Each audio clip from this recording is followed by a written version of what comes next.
आत्मज्ञानी सद्गुरुदेव को नमन। जय हो। एक छोटी सी घटना है। दो सहेलियां या कहूँ दो अनजान लड़कियां अमी और अदीरा दोनों रोज़ाना एक गार्डन में जाते थे, एक पार्क में जाते थे। उस गार्डन में अमी चारों तरफ खूब घूमती। कभी वो ऊंचे ऊंचे पेड़ों को देखती तो कभी घास पर चलते हुए कुछ ऐसे सर्पीले जानवरों को देखती और उनके पीछे पीछे दूर तक चली जाती। कभी उड़ती हुई तितलियों को देखती तो कभी आसमान में आपस में खेलते हुए खिलते हुए बादलों को देखती। बड़ी हैरान होती, कैसी प्रकृति है। और इस गार्डन में, इस पार्क में ऐसा क्या है जो उसे खींच लाता है। वो सब लोगों को देखती, कभी बच्चों को खेलते हुए, कभी बड़ों को चहलकदमी करते हुए। कुछ लोग योग करते, कुछ लोग वहाँ पर बैठकर ध्यान लगाते। वो बड़े हैरानी से सबको देखती, लेकिन पार्क आना वो कभी नहीं भूलती। कभी कभी वो स्वयं रस्सी लेकर कूदा करती तो कभी झूले झूलती, कभी कभी वो स्केटिंग करती। इधर उधर घूमते हुए अक्सर उसकी नज़र एक लड़की पर पड़ती। वो रोज़ाना उस एक ही बेंच पर बैठी होती। या तो वो कोई किताब पढ़ रही होती और या फिर कभी कभी अपने कानों में हेडफोन्स लगाकर म्यूज़िक सुन रही होती। उस लड़की की स्माइल बड़ी प्यारी थी। उस स्माइल को देखकर अमी अक्सर खुश हो जाया करती। धीरे धीरे उसे लगने लगा कि उस लड़की की जो स्माइल है ना, वो उसे खींच लेती है। जैसे ही वो पार्क में घुसती, उसकी नज़रें उसी लड़की की स्माइल को ढूंढने लगती। जब वो उस लड़की को देखकर स्माइल करती तो वो लड़की भी वापस मुस्कुराकर उसकी स्माइल का जवाब दे देती। ऐसा लगने लगा कि जैसे दोनों में धीरे धीरे दोस्ती हो रही थी। एक दिन अमी एक चिट पर लिखा हेलो फ्रेंड और बड़े प्रेम से धीमे से उस लड़की के पास रखकर दौड़ गई। बड़ी शर्मीली थी अमी, इसलिए आसानी से किसी से बात नहीं करती थी। किसी ने भी उसको किसी से बात करते हुए नहीं देखा था। वो बस अकेले ही उस गार्डन में घूमा करती। इसी तरह ये चिट देने का सिलसिला, hello friend, good morning friend या हाउ आर यू, ये चिट देने का सिलसिला काफ़ी दिनों तक चलता रहा। अमी को ऐसा लगने लगा कि उस लड़की में और उस लड़की की मुस्कान में उसे एक प्यारा सा दोस्त मिल गया है। एक दिन अमी स्केटबोर्ड पर चल रही थी। स्केटबोर्ड पर बैलेंस बना ही रही थी। अभी नया नया सीखा था, इसलिए पूरी तरह से बैलेंस बनता नहीं था। उस दिन भी वो स्केटबोर्ड चला रही थी और अचानक से उसका बैलेंस बिगड़ा और ठीक उस लड़की के सामने जाकर वो गिर पड़ी। जैसे ही वो गिरी, उसके कोहनियों पर और घुटनों पर कुछ चोटें आई। उस लड़की ने बड़ी तत्परता दिखाते हुए ज़ोर से पूछा, क्या तुम्हें मेरी मदद चाहिए? क्या मैं किसी को बुलाऊं? अरे तुम्हें ज़्यादा चोट तो नहीं आई? लेकिन अमी, उसका चेहरा बिल्कुल सपाट था। वो जाने जैसे कुछ सुन ही नहीं रही थी। हाँ, वो कुछ नहीं सुन रही थी क्योंकि वो बहरी थी। वो लड़की क्या बोल रही थी उसे कुछ पता नहीं चला, लेकिन धीरे धीरे उसका वो जो ब्लैंक सपाट चेहरा था उस पर गुस्सा उभरा। उसे लगा था कि वो लड़की उसकी दोस्त है। उसे गिरा हुआ देखकर, उसकी चोटें देखकर वो उसे बचाने के लिए आएगी, लेकिन वो लड़की तो अपनी जगह से हिली तक नहीं। अमी को बहुत गुस्सा आया और गुस्से में उसके आंसू निकल आए। और जैसे ही उसके आंसू निकले, वो उठी वहाँ से और पता नहीं क्या कहते हुए बस दौड़ पड़ी। उस लड़की को बहुत बुरा लगा, लेकिन वो कुछ बोली नहीं।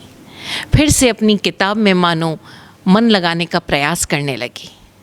अमी उस घटना के बाद भी रोज़ाना आती थी वहाँ गार्डन में, उस लड़की को देखती थी, लेकिन अब उसको स्माइल नहीं पास करती थी। अब मुस्कुराती नहीं थी उसे देखकर। बड़ा गुस्सा था उसके मन में, उस घटना को वो भूल ही नहीं पा रही थी। ऐसे ही एक दिन जब वो गार्डन में घुस रही थी तो उसने एक नज़ारा देखा, बड़ा अजीब सा। वो लड़की जिसे वो अपना दोस्त कहती थी, मानती थी, वो उस बेंच पर ही थी हमेशा की तरह। वो फिर से उसके भीतर, अमी के भीतर वो गुस्सा सर उठाने ही लगा था कि अचानक देखा उसने कि आज एक लेडी, एक दूसरी महिला उस लड़की के पास थी और वो उसे गोद में उठाकर पास पड़ी एक व्हीलचेयर पर बिठाने का प्रयास कर रही थी। अमी को मानो काटो तो खून नहीं, अरे क्या ये चल नहीं सकती? फिर उसने ध्यान से देखा तो उस लड़की का नीचे का पूरा शरीर पैरालाइज्ड था, लकवा था उसे, उसके नीचे का शरीर ज़रा भी काम नहीं करता था। अब अमी को अपने व्यवहार पर, अपनी सोच पर बहुत पछतावा हुआ, लेकिन क्या किया जा सकता था।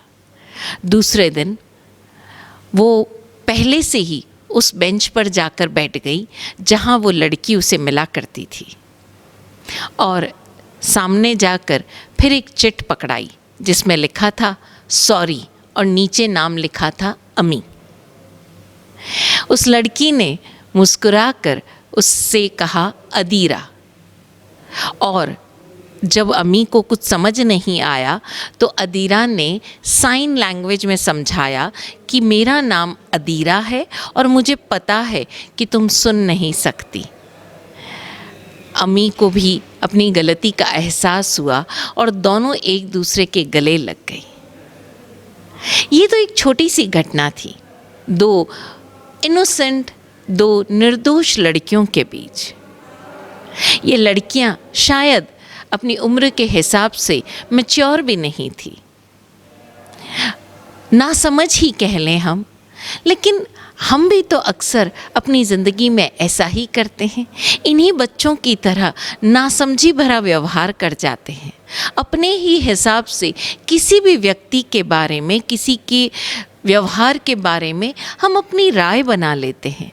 फिर चाहे हम अपने घरों में हो, चाहे कक्षा में हो, चाहे प्रोफेशनल अपने ऑफिस में हो, कहीं पर भी हो, हम ऐसी राय अक्सर लोगों के बारे में बना लेते हैं। अगर घर का कोई सदस्य हमारी मुस्कुराहट का या हमारी किसी खुशी में शरीक नहीं होता तो हम मान लेते हैं कि सामने वाला हमसे जेलस है, वो हमसे ईर्ष्या कर रहा है। लेकिन हो सकता है ना आज के दिन उसके भीतर कुछ और चल रहा हो।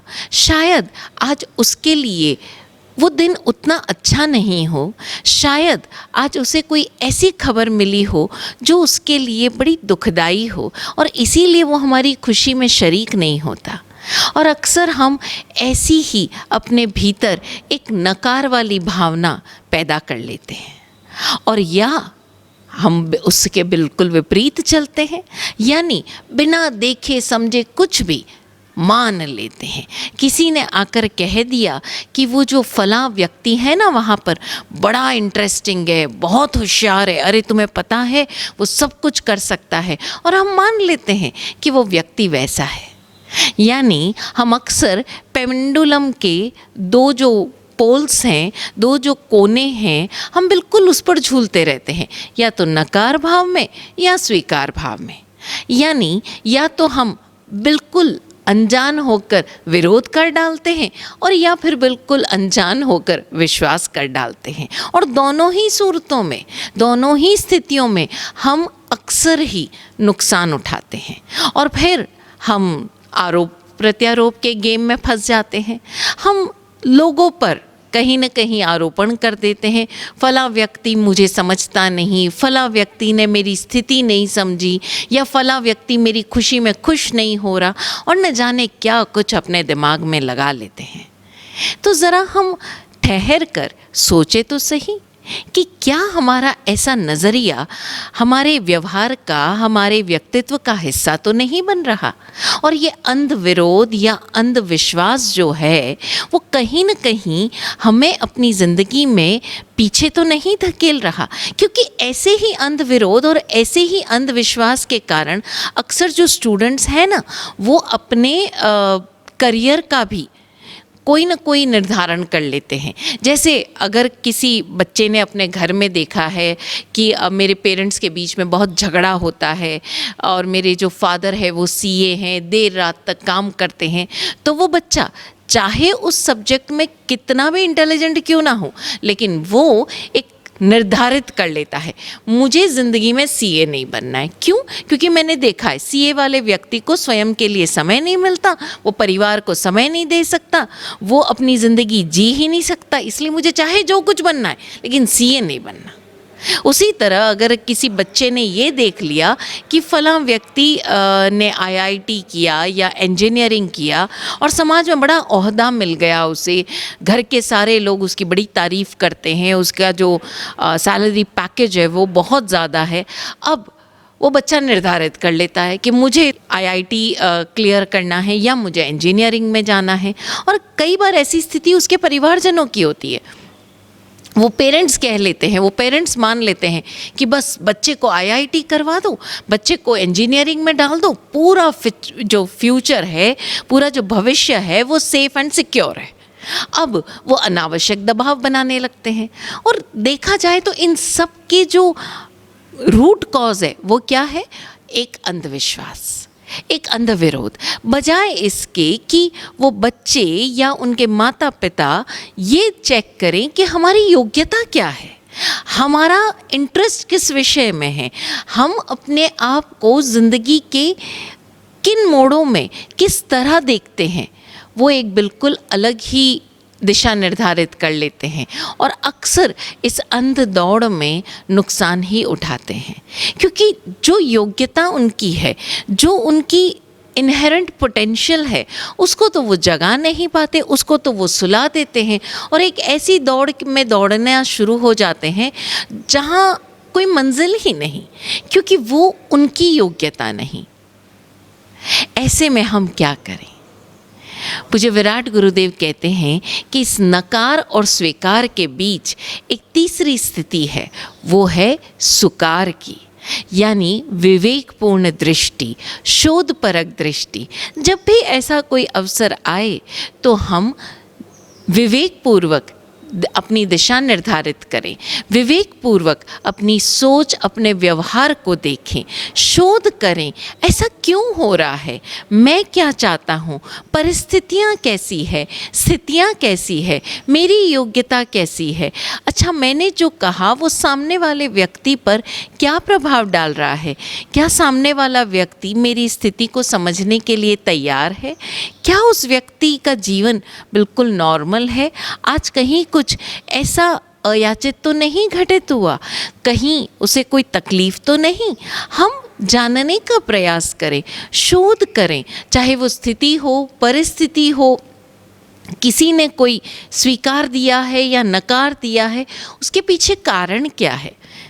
कई बार ऐसी स्थिति में होते हैं हम जब सामने वाला व्यक्ति हमें कारण नहीं बता पाता, तो फिर हम क्यों उसको कारण बताने के लिए मजबूर करें, और साथ ही अगर वो कारण बता भी देगा तो कहीं न कहीं हमारे भीतर कुछ ऐसी स्थितियाँ या कुछ ऐसी फीलिंग्स को हवा मिल जाएगी जो शायद हमारे लिए घातक होगी।